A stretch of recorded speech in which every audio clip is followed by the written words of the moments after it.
मित्रों, न हंसना है न रोना है, पढ़ना है भाई पढ़ना है। जी हाँ, इस वीडियो में मध्य प्रदेश के साहित्यकारों की रचना है पढ़ना। भारत की रचनाएं तो हो चुकी, चलिए स्टार्ट करते हैं। मध्य प्रदेश के रचनाएं, बहुत इंपॉर्टेंट रचनाएं लाया हूँ एग्जाम पॉइंट ऑफ व्यू से। स्टार्ट करें, पहले देख लेते हैं क्या क्या पढ़ने वाले हैं। भैया इसमें बहुत इंपॉर्टेंट कवि हैं। जी हाँ, ईसूरी जो है लोक कवि, बहुत फेमस लोक कवि हैं, ये पढ़ेंगे अपन। सिंगा जी, जिनको तो निर्माण का कबीर कहा गया है, निर्माण के कबीर, वाह। सिंगा जी का नाच 15 दिन। धाय जो कन्नौज के हैं लेकिन यहाँ भी खूब गाए जाते हैं। जागनिक, जिन्होंने आला कांड जैसे कालजयी रचना की, आला कांड, आला उदल की, जिसमें पूरी किस्सा आप जानते हैं, मैहर में आला उदल आज भी कहते हैं आते हैं। बालकृष्ण शर्मा नवीन का महाकाव्य उर्मिला की दृष्टि से पूरी रामायण को इन्होंने देखा है। उर्मिला जी लक्ष्मण जी की पत्नी थी, आपको पता होना चाहिए। चलिए भवानी प्रसाद मिश्र होशंगाबाद वाले। हरिशंकर परसाई को पढ़ लेंगे, भयानक व्यंगकार हैं। जी हाँ, इनका व्यंगकार तो बहुत ही मज़ेदार है। कई किस्सा मैंने भी पढ़ा है इनका, जैसे भूत के पाँव पीछे, निबंध है ये, रानी नागफनी, ये सब पढ़ेंगे डिटेल में। आगे चलिए, शरद जोशी को तो आपने नाम सुना होगा। और आगे चलिए प्राचीन साहित्यकार में, देखिए प्राचीन में क्या क्या पढ़ लेंगे। महाकवि कालिदास, जी हाँ, महाकवि कालिदास, जिनको सरस्वती ने स्वयं वरदान दिया था, माँ सरस्वती ने। और उसके बाद संस्कृत के प्रकांड पंडित हुए। रघुवंशम और ऋतु संहार, मेघदूत जैसी कालजयी रचना उन्होंने की, जिसमें मेघ को ही दूत बना दिया था, वाह। भर्तरी को पढ़ेंगे, जो विक्रमादित्य के बड़े भाई थे। जी हाँ, उनने कब शासन चलाया, कब नीति शतक बना, कब प्यार हुआ, श्रृंगार शतक बना, और फिर धोखा जब मिला तो वैराग्य शतक, सब कुछ पढ़ लेंगे। भावभूत का मालती माधव बहुत फेमस हुआ। बाणभट्ट, जी हाँ, हर्षवर्धन के जो दरबारी कवि थे उनके बारे में पढ़ेंगे। हर्षचरित्रम, चंडिका शतक इनका फेमस हुआ था। मध्यकालीन कवि में क्या क्या है। आचार्य केशव जी हैं, जी हाँ, रसिक प्रिया, कवि प्रिया, कठिन काव्य के प्रेत कहे जाते हैं आचार्य केशव। भूषण, जिनको उपाधि दी थी चित्रकूट के राजा रुद्रराज, ये पढ़ेंगे। पद्माकर को पढ़ लेंगे, जी हाँ, जिनका नाम प्यारे लाल था। आधुनिक में किनको पढ़ेंगे भैया, आधुनिक में पढ़ेंगे पंडित माखनलाल चतुर्वेदी जी, होशंगाबाद वाले। जी हाँ, इनकी कुछ रचनाएं बहुत फेमस हुई थी, जैसे पुष्प की अभिलाषा। सुभद्रा कुमारी चौहान, जो ये गीत है ना अपने लक्ष्मीबाई के, महारानी लक्ष्मीबाई जी पे, जो बहुत फेमस कविता है, खूब लड़ी मर्दानी, वो तो झांसी वाली रानी थी। उनकी रचयिता कौन थी? उनकी रचयिता महान कवित्री सुभद्रा कुमारी चौहान जी थी। भैया आगे गजानन माधव मुक्तिबोध जी हैं, जिनका चांद का मुंह टेढ़ा है। और राजा भोज को कैसे भूलेंगे, मध्य प्रदेश के, मैं तो एक तरह से कहूँ सबसे इम्पॉर्टेंट रचनाकार राजा भोज ही है, जो न अपने आप में प्रतापी राजा थे, बल्कि प्रतापी राजा के होने के साथ साथ महान कवि थे। एक तरह से माँ सरस्वती का उनको वरदान था, कंठ में विराजमान रहती थी, और उनके दरबार में भी एक से एक कवि होते थे। जब उनका निधन हुआ, स्वर्गवास हुआ, तो कहा गया कि सरस्वती जी इस देश को, प्रदेश को लगता है छोड़ के चली गई। बिल्कुल सही बात, सटीक बात है। कभी मौका मिले तो पढ़िए ना श्रृंगार मंजरी, तल प्रकाश, सरस्वती कंठाभरण, तब आपको पता चलेगा कि रचनाओं में घुस के पढ़ना क्या होता है, उसमें विलीन होना क्या होता है। चलिए आगे चलते हैं। मुल्ला रामो जी की गुलाबी उर्दू शैली भी देख लेंगे। हाँ, चलिए चलते हैं, स्टार्ट करते हैं, कहानी को स्टार्ट करते हैं। ईसूरी झांसी के रहने वाले हैं, मेडकी गांव है एक झांसी में, 1831 में जन्म हुआ। क्वेश्चन क्या बनेगा, केवल कहाँ के रहने वाले हैं, झांसी। दूसरा क्वेश्चन बनेगा कि इनका बुंदेलखंड के जयदेव नाम से भी फेमस है। जयदेव जो उड़ीसा के महान कवि हुए, आपको पता होना चाहिए, गीत गोविंद उन्होंने लिखा था, तो इसी लेवल के ईसूरी भी है। बुंदेलखंड के जयदेव हैं, किसके? बुंदेलखंड के जयदेव, मेडकी गांव झांसी बुंदेलखंड के जयदेव। अगर कोई पूछ ले कि जयदेव बुंदेलखंड का कौन है, तो आपका आंसर होना चाहिए ईसूरी की रचनाएं देखिए। ईसूरी प्रकाश, ईसूरी सतसई और प्रेमिका रजऊ। ईसूरी प्रकाश, ईसूरी सतसई और प्रेमिका रजऊ, बहुत इंपॉर्टेंट रचना है। चलिए आगे चलते हैं। सिंगा जी को देखते हैं, खरगोन के रहने वाले थे। खजूरी एक स्थान है खरगोन में, वहाँ का, बस पूछेंगे कहाँ का, खरगोन पूछेंगे। उपनाम क्या है? निर्माण का कबीर, निमाड़ एरिया के कबीर हैं। और इनकी जो निर्गुण रचनाएं हैं बहुत फेमस है। आमजन लोकगीत वहाँ गाते हैं, हारमोनियम ओरियम लेके बढ़िया बजाते हैं, लोकगीत बहुत फेमस है इनका। निमाड़ का कबीर, जी हाँ, सिंगा जी, जैसे साखी भजन हो गए, बारहमासी, दोषबोध, सतावर, 15 तिथि, बहुत कुछ इन्होंने लिखा है। शरद नरद, देश की वाणी, उपदेश, बहुत कुछ इन्होंने लिखा है। सिंगा जी का जो नाराज है 15 दिन है वो बहुत फेमस है। सिंगा जी का नाराज और 15 दिन बहुत फेमस है। चलिए आगे देखिए धाय। जी हाँ, धाय उत्तर प्रदेश के कन्नौज के रहने वाले थे। इनका नाम जो है कृष्ण पंडित, कृष्ण पंडित भी कृषि पंडित, क्योंकि खेती भी अच्छी करते थे और पंडिताई भी, तो इसलिए कृषि पंडित इनका नाम हुआ उपनाम। पंडित जागनिक को देखिए जिन्होंने आला कांड की रचना की। जी हाँ, अलाउद्दीन सुने हैं कितने भयानक पहलवान थे जी। उनकी जब कुश्ती होती थी तो पूरा गांव का गांव बैठा रहता था। दिन हो गए 1 दिन 2 दिन 3 दिन लगातार कुश्ती होती थी। तो आज भी मैहर में ये कहावत कहा जाता है कि आला उदल ही सबसे पहले पूजा करते हैं माँ शारदा की। बुंदेल राजा परमाल के दरबारी कवि थे। जी हाँ, पंडित जागनिक बुंदेल राजा परमाल के दरबारी कवि जिन्होंने आला कांड की रचना की। आला कांड, कुछ लोग आलाखंड भी बोलते हैं उसको, आला कांड आलाखंड। चलिए आगे चलिए, आलाखंड। बालकृष्ण शर्मा नवीन। जी हाँ, बालकृष्ण शर्मा नवीन शाजापुर के रहने वाले हैं। कहाँ के? शाजापुर के। उर्मिला जैसी कालजयी रचना की, मतलब बिल्कुल इतिहास रच दिया। किस मामले में इतिहास रच दिया? इतिहास इस मामले में रच दिया कि उर्मिला जी जो लक्ष्मण जी की पत्नी थी, धर्मपत्नी थी, उनके दृष्टि से पूरा रामायण देखा गया। अभी हमने राम जी की दृष्टि से देखा, एक और रचना हुई थी सीता जी की दृष्टि से। भैया उर्मिला जी का योगदान कम नहीं था। उर्मिला जी पूरे 14 वर्ष, जी हाँ 14 वर्ष कहा जाता है कि वो डेहरी में बैठी थी और कि कब आएंगे राम जी, सीता जी और लक्ष्मण जी। जी हाँ, कहा जाता है ना भैया, देवी उर्मिले तेरी अकथित गाथा गाता हूँ मैं, किवा तबु चरितम बुधि भजन के हित आता हूँ मैं, अति अग में बलवती लहर है था न पाता हूँ मैं, हृदय शिला पर तब चरणों को देवी बिठाता हूँ मैं। अरे भैया बहुत अच्छी रचना है, कभी मौका मिले तो उनको पढ़ा कीजिए, मैं पढ़ता रहता हूँ अक्सर। भवानी प्रसाद मिश्र। जी हाँ, होशंगाबाद के रहने वाले हैं भवानी प्रसाद मिश्र। गीत फरोश चकित है दुख, अंधेरी कविताएँ, गांधी वे पंचसप्ती, ये सब रचनाएं उनकी बुझी हुई रस्सी है, दूसरा सप्तक है, पंख है, कमल के फूल है, कुलनीति, खुशबू के शिलालेख और त्रिकाल संध्या। इनको याद ही करना पड़ेगा आपको, लिस्ट है याद कर लीजिएगा। हरिशंकर परसाई जी व्यंगकार हैं, ये भी अपने होशंगाबाद के रहने वाले थे। जी हाँ, हरिशंकर परसाई, इनने बहुत सारी रचनाएं की, कुछ उपन्यास हैं जो बहुत फेमस हुई, क्वेश्चन बने इनसे। रानी नागफनी की कहानी, हाँ, तट की खोज, निबंध संग्रह भी हुई, तब की बात और भी, भूत के पांव पीछे बहुत बार पूछा गया है, सदाचार का ताबीज, शिकायत मुझे भी, कहानी हंसते हैं रोते हैं और जैसे उनके दिन फिरे। व्यंग देखिए, ठिठुरता हुआ गणतंत्र, विकलांग श्रद्धा का दौर, बहुत बार पूछा गया है, विकलांग श्रद्धा का दौर, ठिठुरता हुआ गणतंत्र। शरद जोशी। जी हाँ, शरद जोशी भी बहुत फेमस हैं, रचनाएं उनकी देख लीजिए। परिक्रमा, फिर किसी बहाने, आंधो कहाँ थी, राह किनारे बैठ, तिलीस, जीप पर सवार इल्लियाँ, पूछा गया है कई बार, जीप पर सवार इल्लियाँ। उपन्यास है मैं और केवल मैं। शरद जोशी उज्जैन के रहने वाले थे और हरिशंकर परसाई जो है होशंगाबाद, ये दोनों व्यंगकार हैं, दोनों की रचनाओं में व्यंग को देखने को मिलता है। तो परसाई जी कहाँ के थे? होशंगाबाद। हरिशंकर है तो हाँ से होशंगाबाद हो जाएगा। शरद जोशी उज्जैन के थे। कहाँ के थे? उज्जैन के। अब चलिए थोड़ा प्राचीन साहित्यकार की ओर मुड़ते हैं। जी हाँ, टाइम मशीन बैठी है, अब पहुँचते हैं कालिदास जी का वो दौर था। जी हाँ, जब वो बिल्कुल कहते हैं कालिदास जी बहुत मूर्ख थे। फिर एक बार उनकी पत्नी से उनकी लड़ाई हुई और पत्नी ने उनको कुछ ऐसे वचन कहे जिससे वो छोड़ दिए घर बार और माँ सरस्वती की पूजा करने लगे। फिर माँ सरस्वती जी ने का ऐसा प्रताप रहा, ऐसा वरदान रहा कि उस वक्त और आज भी मैं कहता हूँ रचनाओं में संस्कृत में जो उनकी शैली है लिखने की, वाह, अलग ही लेवल का लिखते हैं संस्कृत में।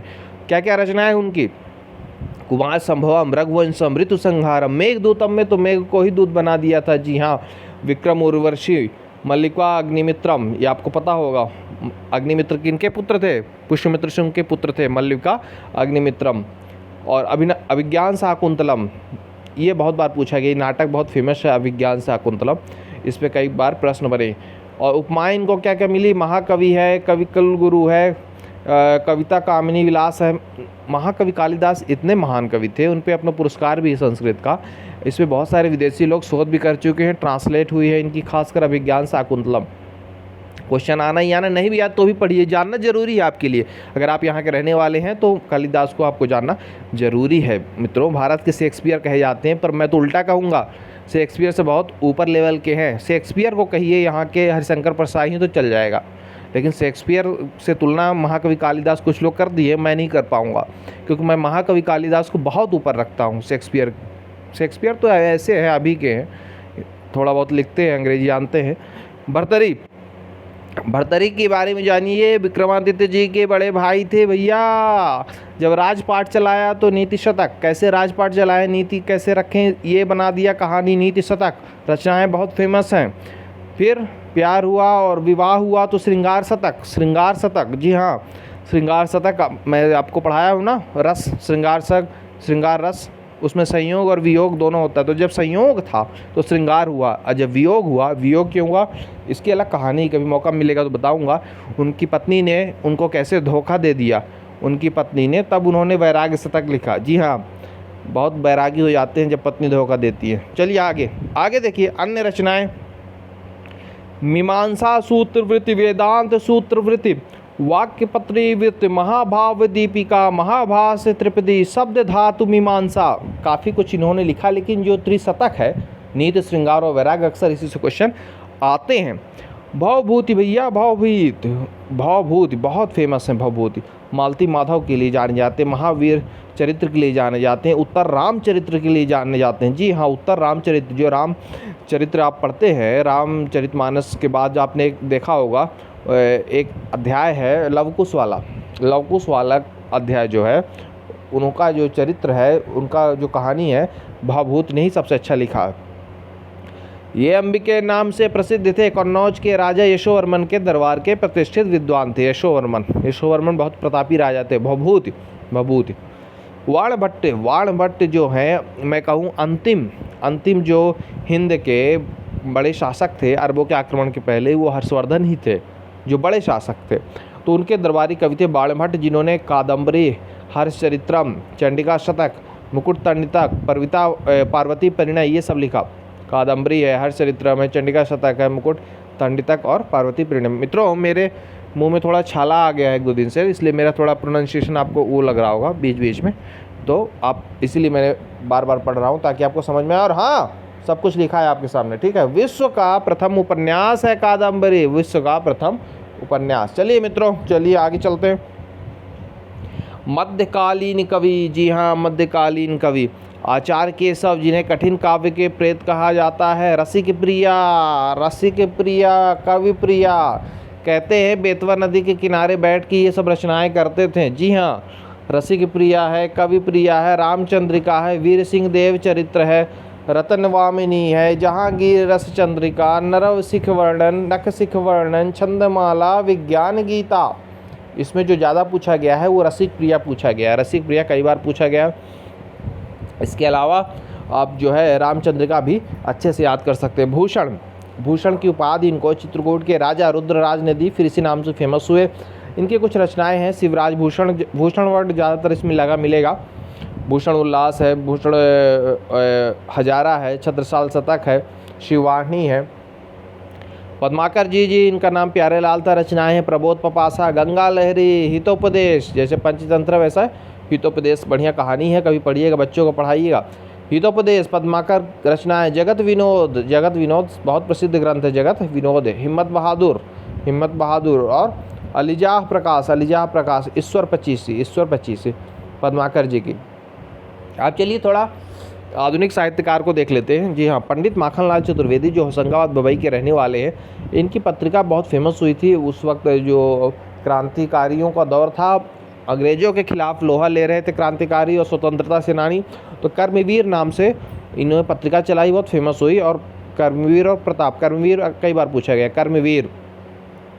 मित्रों, इसके अलावा इनकी जो रचनाएं हैं, हिम तरंगड़ी, हिम करिटिनी, माता युग चरण, पुष्प की अभिलाषा, कई बार आया है। जब जेल में बंद थे बिलासपुर में, तो इन्होंने लिखा पुष्प की अभिलाषा।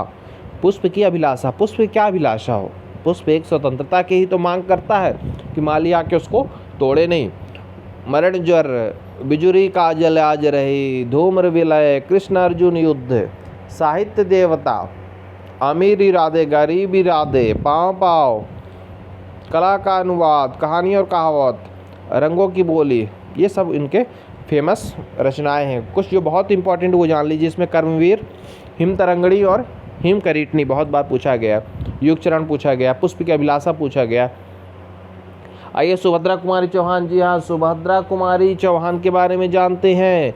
प्रयागराज निहालपुर की रहने वाली है और फिर इनका विवाह जहाँ तक मुझे याद है जबलपुर में हुआ था। जी हाँ, इसलिए मध्य प्रदेश में हम पढ़ते हैं इनको। इनकी जो बहुत फेमस रचना थी आपको पता होगा, खूब लड़ी मर्दानी वो तो झांसी वाली रानी थी, झांसी वाली रानी थी। ये आप पढ़े ना, 8th-9th में शायद पोएम थी। चलिए आगे चलते हैं तो देखते हैं क्या क्या इनके काव्य थे। मुकुल, त्रिधारा, झांसी की रानी, जलियांवाला बाग में बसंत, जलियांवाला बाग में बसंत, बिखरे मोती बहुत बार पूछा गया है। बिखरे मोती उन्मादिनी है, सीधे साधे चित्र हैं, बाल भक्ति और सभा का खेल। तो बिखरे मोती और झांसी की रानी ये कई बार पूछा गया। आगे चलिए, गजानन माधव मुक्तिबोध की रचनाएं देखी भैया। शिवपुर के रहने वाले थे, चांद का मुंह टेढ़ा कर दिया, तार सप्तक, कमायनी, एक पुनर्विचार, सतह से उठता धुआं, भारत इतिहास और संस्कृति, ब्रह्म रक्षक, नई कविता का आत्मसंघर्ष, एक साहित्यिक डायरी। सबसे इंपॉर्टेंट कौन सा? चांद का मुंह टेढ़ा, गजानन माधव मुक्तिबोध। राजा भोज, राजा भोज को मैं प्रणाम करता हूँ और इनकी रचनाओं को भी प्रणाम करता हूँ। क्या रचनाएं हैं, क्या रचनाएं भैया। श्रृंगार मंजरी, तल प्रकाश, सरस्वती कंठाभरण, चंपू रामायण, बहुत अच्छी रचनाएं हैं। मुल्लो राम जी गुलाबी उर्दू के एक तरह से जन्मदाता हैं, शैली काफ़ी अच्छा लिखते हैं। लाठी और भैंस कभी पढ़ के देखिएगा, गुलाबी शायरी है, औरत जात है। चलिए आगे देख लेते हैं। इसमें एक बार मोस्ट इंपॉर्टेंट फिर रिवाइज करा देता हूँ जो आपको याद करना है। मित्रों, इसूरी में आपको बुंदेलखंड के जयदेव याद करना है, बाकी इनकी रचनाएं इसूरी नाम से ही हैं। इसूरी प्रकाश, इसूरी सत से प्रेम कर रजऊ, और सिंगा जी निमाड़ी कबीर कहे जाते हैं सबसे इम्पॉर्टेंट। धाय कृषि पंडित कन्नौज के, पंडित जागनिक ने आला कांड की रचना की। बालकृष्ण शर्मा नवीन की उर्मिला है सबसे अच्छी रचना। भवानी प्रसाद मिश्रा कई सारी रचनाएं की हैं, लेकिन इसमें गांधी पंचसप्ती बहुत फेमस है। गीत फरोश पूछी जाती है। हरिशंकर परसाई जो व्यंकार है, राज नागफनी की कहानी बहुत फेमस हुई है इनकी। हंसते हैं रोते हैं कहानी फेमस हुई। ठिठुरता हुआ गणतंत्र फेमस हुआ। शरद जोशी को देख लीजिए, मैं और केवल मैं, जीप पर सवारी लिया बहुत फेमस हुआ। महाकवि कालिदास को कोई भी रचना अपने आप में अद्वितीय है। कुमार संभवम, रघुवंशम, ऋतु संहारम, मेघदूतम, विक्रम उर्वशीयम, मल्लिका अग्निमित्रम, अभिज्ञानम शाकुंतलम, भर्तरिका त्रिशतक, नीति श्रृंगार, वैराग्य शतक, भवभूति मालती, माधव, महावीर चरित्र, उत्तर राम चरित्र, बाण भट्ट, कादम्बरी, हर्ष चरित्रम, चंडिका शतक, मुकुट तंडितक, पार्वती परिणय, आचार्य केशव देखिए, कठिन काव्य के प्रेत हैं, रसिक प्रिया, कवि प्रिया, रामचंद्रिका, ये सब फेमस है इनका। भूषण देखिए, चित्रकूट के राजा रुद्रराज ने दी थी उपाधि शिवराज भूषण। ज़्यादातर रचनाओं भूषण मिलेगा। पद्माकर का जो सबसे फेमस रचनाएं थी जिनका नाम प्यारे लाल था, वो कौन सी थी? गंगा लहरी और हितोपदेश, गंगा लहरी हितोपदेश। पंडित माखनलाल चतुर्वेदी, कर्मवीर, हिमतरंगिणी, हिमकरिटनी, पुष्प की अभिलाषा। सुभद्रा कुमारी चौहान, जी हाँ झांसी की रानी, झांसी की रानी सबसे ज़्यादा फेमस इनकी हुई थी। आगे चलिए, गजानन माधव मुक्तिबोध, चांद का वो टेढ़ा है, राजा भोज, श्रृंगार मंजरी, चंपू रामायण, तल प्रकाश, सरस्वती कंठाभरण, मुल्लो रामोजी, लाठी और भैंस, गुलाबी शायरी, औरत जात। मित्रों, सारी रचनाएं इंपॉर्टेंट है, लेकिन सबसे इंपॉर्टेंट बता दिया हूँ। एक बार सबसे इंपॉर्टेंट से भी इंपॉर्टेंट बता दूँ। चलिए आइए देखिए, आगे देख लीजिए। इसूरी की ये तीनों रचनाएं इंपॉर्टेंट है। प्रकाश, सतसई और रजऊ। सिंगा जी का नाराज 15 दिन में निर्माण के कबीर कहे जाते हैं, ये इंपॉर्टेंट है। आला खांड इंपॉर्टेंट है जागनिक जी का, है ना। फिर उर्मिला इंपॉर्टेंट है बालकृष्ण शर्मा नवीन का। फिर अपना भवानी प्रसाद मिश्र का इतना इंपॉर्टेंट नहीं है, कम पूछता है, लेकिन अगर आपको पढ़ना है तो ये पढ़ सकते हैं। त्रिकाल संध्या है, गीत फरोश है। हरिशंकर परसाई की सारी रचनाएं लगभग इंपॉर्टेंट है, लेकिन रानी नागफनी की कहानी से क्वेश्चन आया है। हंसते हैं रोते हैं से क्वेश्चन आया है। ठिठुरता हुआ गणतंत्र। शरद जोशी भी देख लीजिए, मैं और केवल मैं, और अपना जीप पर सवार इलिया। जी हाँ, प्राचीन साहित्यकार में कालिदास के लगभग सारी रचनाएं इंपॉर्टेंट है भैया। भर्तरी की त्रिशतक इंपॉर्टेंट है। विक्रमादित्य जी के बड़े भाई थे। भवभूति का मालती माधव सबसे इंपॉर्टेंट है। वाण भट्ट का चंडिका शतक सबसे इंपॉर्टेंट है। आचार्य केशव, रसिक प्रिया बहुत बार पूछा गया है, जी हाँ बहुत बार। भूषण, शिवराज भूषण और छत्रसाल शतक इनका बहुत इंपॉर्टेंट है। छत्रसाल शतक। पद्माकर का देख लीजिए, गंगा लहरी और हितोपदेश। आधुनिक साहित्यकार में माखनलाल चतुर्वेदी, हिमतरंगिणी, हिमकरिटनी और कर्मवीर। सुभद्रा कुमारी चौहान, झांसी की रानी और गजानन माधव मुक्तिबोध, चांद का मुंह टेढ़ा। राजा भोज, श्रृंगार मंजरी, श्रृंगार मंजरी, चंपू रामायण, तल प्रकाश, सरस्वती, कंठाभरण, मुल्लो रामजय, गुलाबी। मित्रों सब रिवाइज कर लीजिए, सब रिवाइज कर लीजिए, बहुत अच्छा है। और थोड़ा बहुत प्रोनाउंसिएशन का मेरा एरर हुआ होगा, बताया हूँ मैं कि आपके लिए फिर भी टाइम निकाला हूँ। क्या है, मुझे थोड़ा छाला है इसलिए थोड़ा उच्चारण में गड़बड़ी हुई होगी, उसको आप देख लीजिए, लिखा है सब स्पष्ट। और हाँ, कमेंट कीजिएगा कैसा लगा लेक्चर, धमाकेदार है ना। इसका जो PDF है टेलीग्राम में लॉन्च कर दिया जाएगा। धन्यवाद धन्यवाद धन्यवाद। कम से कम 2 बार देखिएगा इसको, 2 बार।